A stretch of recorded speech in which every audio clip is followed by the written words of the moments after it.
Hello and welcome to Lesson 2 of Python for Musicians, a Python tutorial series aimed at musicians of all levels. In the previous lesson, we covered Python lists and NumPy arrays. I'm actually recording this bit while editing the rest of the lesson, as this lesson and the previous lesson were originally grouped into one video. In this lesson, we'll be picking up where we left off in the previous lesson and look at the sine wave in a bit more detail. We'll also talk about frequency and wave periods, as well as look at plotting the sine waves with the matplotlib library. I didn't cover setting up our lesson project this time, but I do encourage you to do it. Let's get into it. So this here is a sine wave. I've plotted a sine wave by taking numbers from -3π all the way to 3π and plotting the sine of those numbers. There are a few things I want you to notice about the sine function. The first is that at 0, sine of 0 is 0. I also want you to notice that the sine function is periodic. The number of steps to this periodicity is by default 2π. Notice how from -3π until -π, so there's a difference of 2π between those numbers, our wave has completed one waveform. One more thing I want you to notice about the sine function is that its output is constrained. It is constrained between -1 and 1. The output of a sine function will never go outside -1 and 1. Finally, the last thing I want you to know about the sine function is that it is continuous and differentiable. Now that's not really important for us at this stage in our Python journey, but it's interesting to note that it doesn't magically jump from -0.5 to 0.5, and it is very smooth, as in it doesn't have sharp corners. Let's dive deeper into the sine function. I want to talk about frequency. Frequency is the number of times something happens in an amount of time. For example, a frequency of going to the supermarket could be 3 times a week. That is a frequency.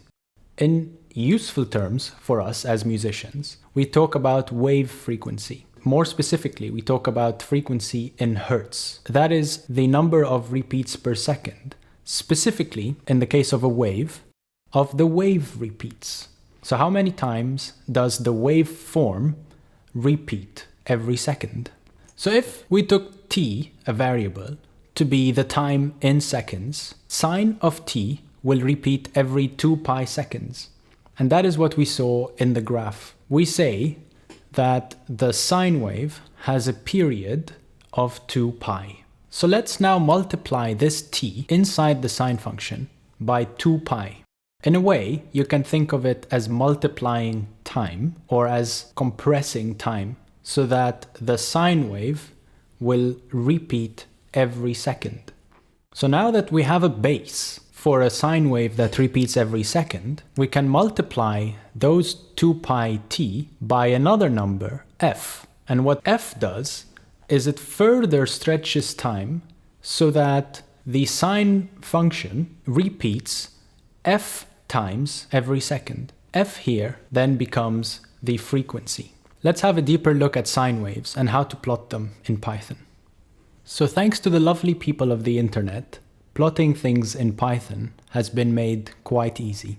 To plot things, we're going to be using the matplotlib library. This is a library that does not come default with Python, so we need to once again install it into our Conda environment. We are using matplotlib version 3.8 in this tutorial, and I recommend, if you are following along, that you install the same version. So once again, it's going to ask us if we want to install things. We're going to say yes, and this one should take a little bit longer, but it should be done fairly quickly as well. I've also gone ahead and created a new Python file called sinewave.py. Let's import the libraries that we need. So import numpy as np, and then we are going to import matplotlib, but specifically the pyplot sub-library within it. So the way you do that is matplotlib.pyplot, and then we are going to shorthand this as plt, Matplotlib is a huge library. It has submodules such as animate, artist, and many other things that do more than just plotting stuff. But because we only care for the plotting part of Matplotlib, that's why we're only specifically importing the pyplot sublibrary.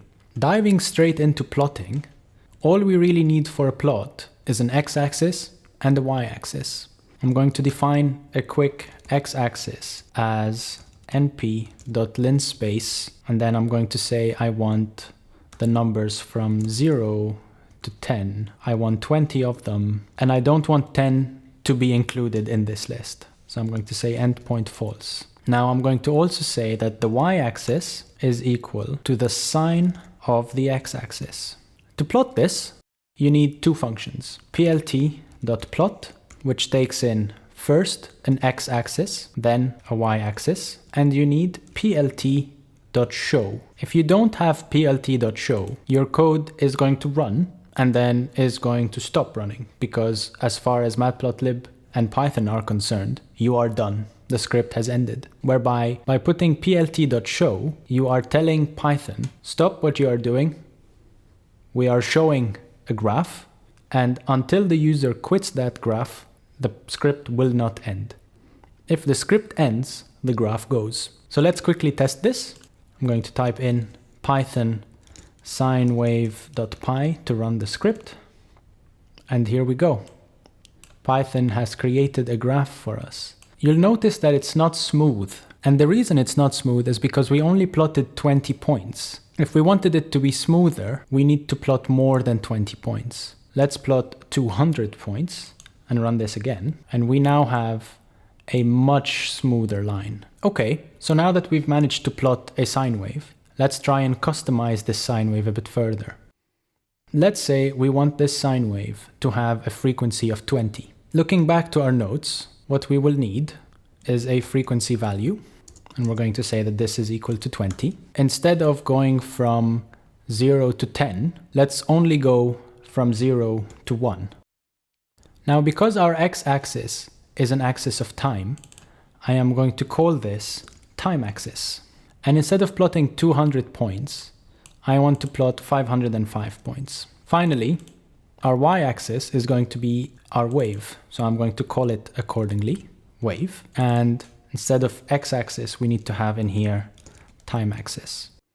Now, referring back to our nodes, we need to multiply this time axis by 2pi.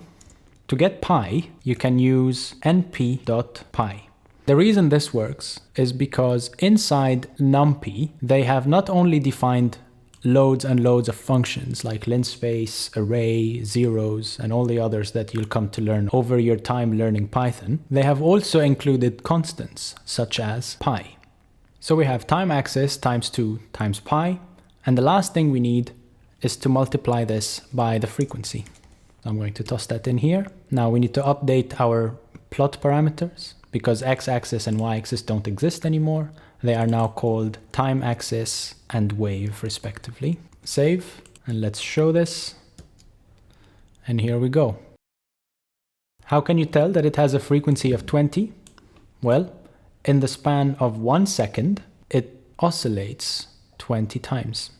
Now I want to talk a little bit about sine identities, functions and equations that you can use with sine that will always be true no matter what goes in.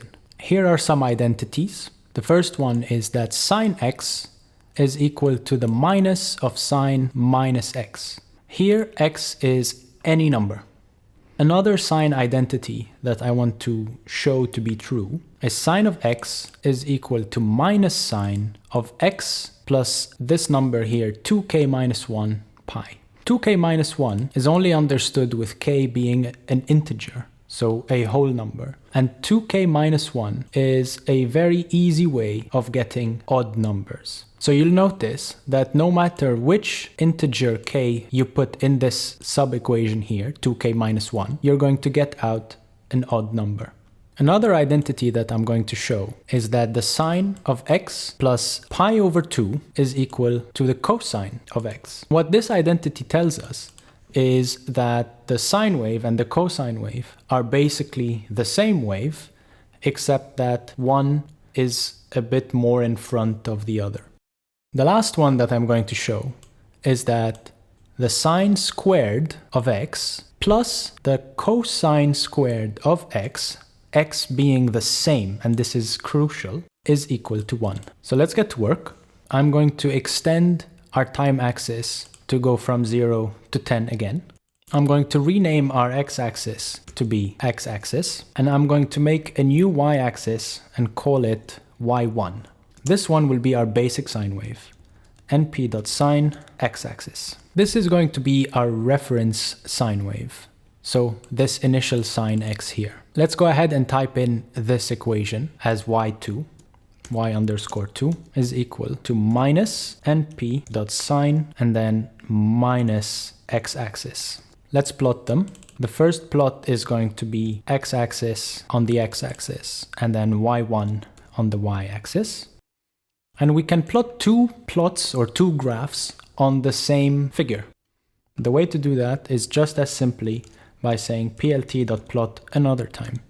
So plt.plot x-axis, and then this time we're going to plot y2. So if I save this and run it, it just looks like a normal sine wave, except that this time it's orange. That's because we have one graph on top of the other.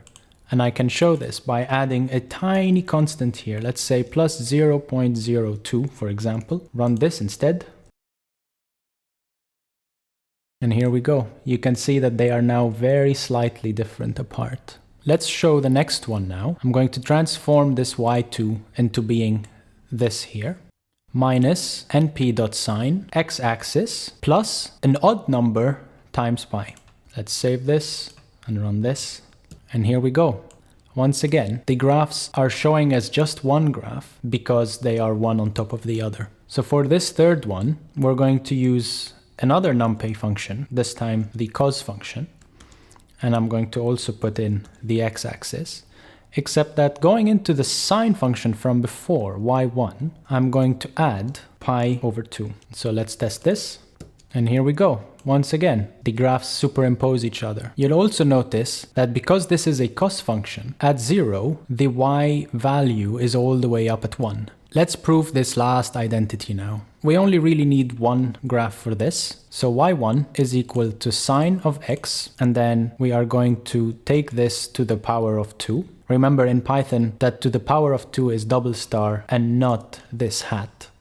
And we are going to add numpy.cos of the same x-axis from 0 all the way to 1. So we will be testing for a wide range of x. Star star 2. We have now recreated this identity. And so if we just print the y1 graph, you should see that we get a straight line at 1.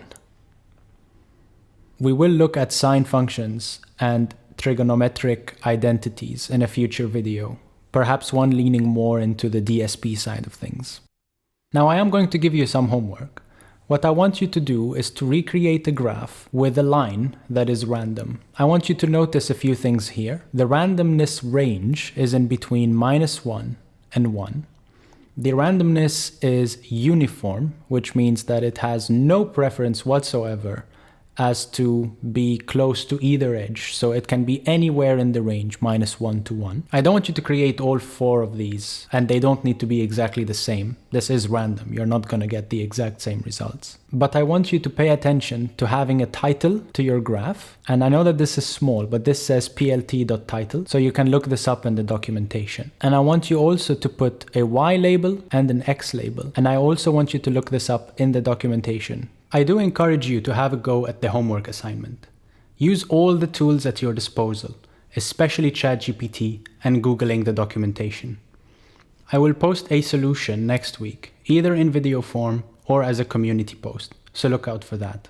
In the next lesson, we'll look at the basic principles of digital audio, as well as how to import audio files into your Python projects and create new audio files.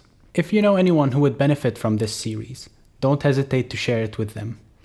Also, if there is a topic that you'd like to see covered, let me know in the comments. If you'd like to follow the series and support the channel, consider leaving a like and subscribing. I'll see you next time.